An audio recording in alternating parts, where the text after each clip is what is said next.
Hello everyone, welcome back to my channel. ఇంతవరకు కూడా channel ఎవరైనా సబ్స్క్రైబ్ చేసుకోకపోతే please try to subscribe my channel. And పక్కనే ఉన్న బెల్ ఐకాన్ ఉంటుంది, దాన్ని కూడా యాక్టివేట్ చేసుకోండి. నేను పెట్టే ప్రతి ఒక్క అప్డేట్ వస్తుంది. ఈ వీడియో చాలా స్వీట్ అండ్ షార్ట్గా ఉంటుంది, ఒకసారి అయితే చూడండి.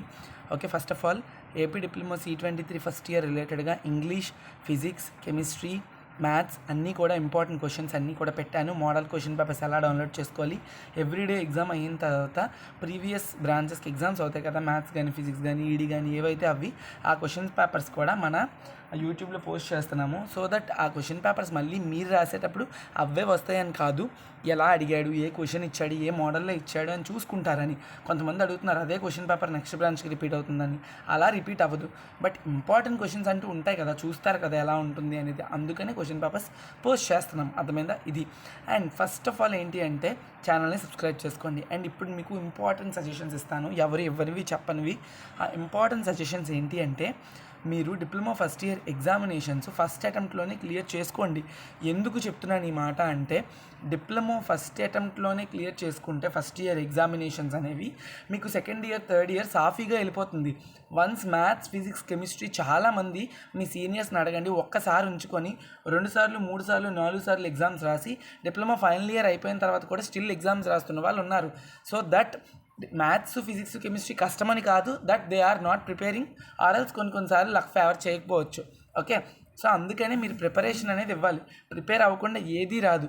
అండ్ ఓకే, వన్స్ ఫెయిల్ అయ్యారా మీకు మళ్ళీ ఎలిజిబిలిటీ క్రైటీరియాకి థర్డ్ సెమ్కి ఎలిజిబుల్ అయిపోతారు తప్ప ఫోర్త్ సెమ్కి కొంత ఎలిజిబిలిటీ ఉంటుంది. ఆ ఫస్ట్ ఇయర్లోని ఇన్ని సబ్జెక్ట్స్ పాస్ అయితేనే ఫోర్త్ సెమ్కి ఎలిజిబిలిటీ ఉంటుంది. మీరు ఫస్ట్ ఇయర్లో చాలా సబ్జెక్ట్స్ ఉంచుకుంటే ఫోర్త్ సెమ్ ఎగ్జామ్స్ ఎలా ఉండదు, దానికి సపరేట్ వీడియో చేస్తా. కాబట్టి ఫస్ట్ అటెంప్ట్లోనే రెగ్యులర్ ఎగ్జామ్స్లోనే ఎవ్రీడే ఎగ్జామ్కి గ్యాప్ ఉంటుంది కదా, డే బై డే గ్యాప్, ఆ గ్యాప్ ఉన్న ఎగ్జామ్ డే అంతా కూడా చదవాలి. చదవకుండా నేను ఎన్ని preparation tips, active tips, pro tips, tricks చెప్పినా no one will beat. Okay, exams. And ఇంకొక విషయం ఏంటి అంటే, regular examination paper is quite easier than supplementary examination paper. 80% of the supplementary exam paper is difficult then the normal regular exam paper. So supply వరకు ఉంచుకోవడం ఎందుకు, రెగ్యులర్లోనే clear చేసుకుంటే మంచిది కదా, పేపర్ డిఫికల్టీ పెరిగిపోతుంది. ఓకే, నెక్స్ట్ ఇంకొకటి ఏంటి అంటే ఎగ్జామ్ టిప్స్. చాలామంది చేసే మిస్టేక్ ఏంటి అంటే, ఎగ్జామ్ పేపర్ రాసేటప్పుడు మీకు ఏదైనా చిన్న మిస్టేక్ వచ్చింది అనుకోండి, మీరు చాలా క్లియర్గా చెప్తున్నాను, మీరు నీట్ హ్యాండ్ రైటింగ్తో రాయాలి. పిచ్చి పిచ్చి హ్యాండ్ రైటింగ్స్తో రాస్తే వాళ్ళు చదివేటప్పుడు బాగా అర్థం చేసుకోలేరు. తద్వారా మీరు ఏం రాశారు అనేది రైట్ అయినా రాంగ్ అయినా వాళ్ళకి మూడ్ ఆఫ్ ఇంట్రెస్ట్ అనేది ఆ పేపర్ మీద వెళ్ళకపోవడం వల్ల మార్క్స్ అనేవి రెడ్యూస్ అయ్యే ఛాన్స్ ఉంటుంది.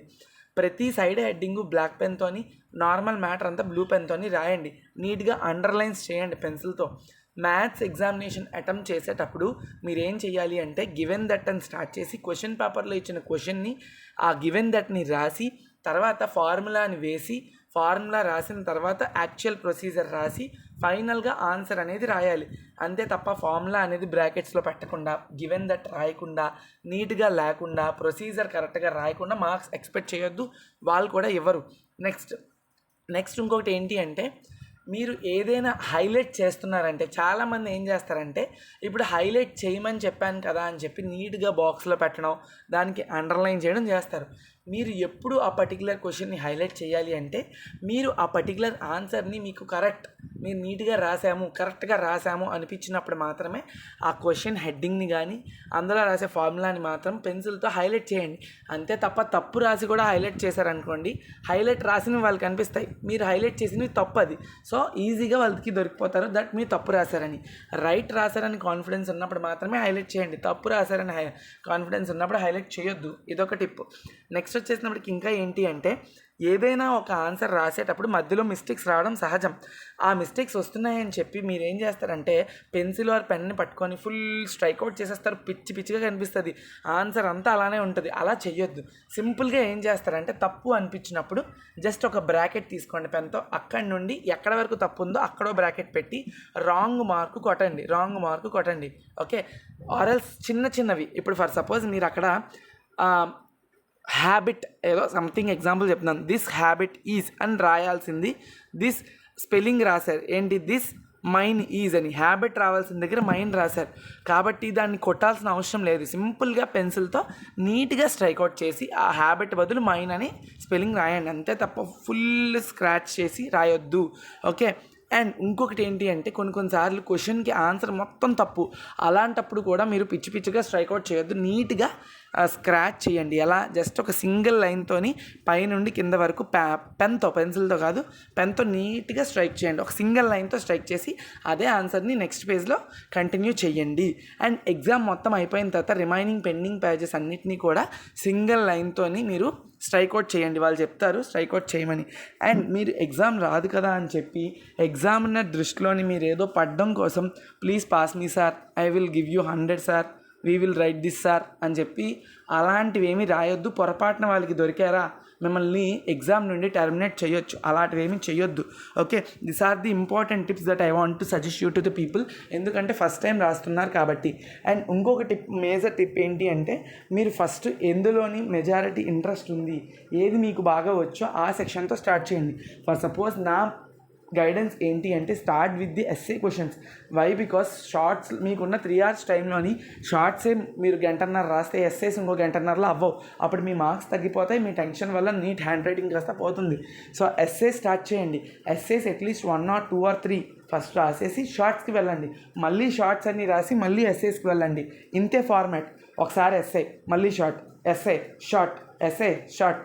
ఫుల్ కన్ఫ్యూజన్ ఉంటుంది ఎగ్జామినర్కి మీతో సహా. కాబట్టి అలాంటివి ఏమీ చేయొద్దు. ఫస్ట్ ఎస్ఏ సెషన్స్లో మీకు ఎన్ని వచ్చో అన్నీ అటెంప్ట్ చేసేయండి. చేసేసిన తర్వాత షార్ట్స్కి రండి. షార్ట్స్ ఎన్ని వచ్చో అన్నీ అటెంప్ట్ చేసేయండి. ఇంకా పెండింగ్ మిగిలిపోయింది ఎస్ఏస్ అండ్ షార్ట్స్ చివరిలో రాసుకోండి. అంతే తప్ప ఒక ఎస్ఏ ఒక షార్ట్, ఒక ఎస్ఏ ఒక షార్ట్ అలా చేయొద్దు. ఇంకొకటి ఏంటి అంటే చాలామంది ఎగ్జామ్స్లోని మార్కులు ఊరికనే కోల్పోతారు. ఎందుకు అలా జరుగుతుంది అంటే రోమన్ నెంబర్స్ వేయరు. లైక్ క్వశ్చన్ నెంబర్ ఉంది, క్వశ్చన్ నెంబర్ 1, ఆ 1 అనేది వెయ్యాలి. క్వశ్చన్ అని పెట్టేసి వదిలేకండి. అండ్ ఇంకొకటి 11A 11B అని 2 క్వశ్చన్స్ ఉన్నాయి అంటే మీరు ఏం రాస్తున్నారు, 11Aనా 11Bనా అనేది చూసుకోవాలి. 11A రాస్తున్నారా 11B రాస్తున్నారా క్లారిటీ లేకుండా 11 అని వేసి వదిలేస్తే కూడా మీకు మార్కులు పోతాయి. 11A అయితే 11A, 11B అయితే 11B. ఓకే, అండ్ అలానే క్వశ్చన్ నెంబర్స్ అన్నీ కూడా మీరు ఇచ్చిన లైన్కి ముందు వేసుకోండి. సింపుల్గా రాసుకోండి, ఈజీగా అర్థమయ్యేటట్టు రాయండి. Okay, this are the important tips. అందరూ కూడా ఫస్ట్ అటెంప్ట్లోనే క్లియర్ చేసుకోండి. మినిమం 1.5 day అయినా చదవడానికి టైం కేటాయించండి. ఇంకేమైనా డౌట్స్ ఉంటే నన్ను అడగండి, నేను చెప్తాను. Thank you.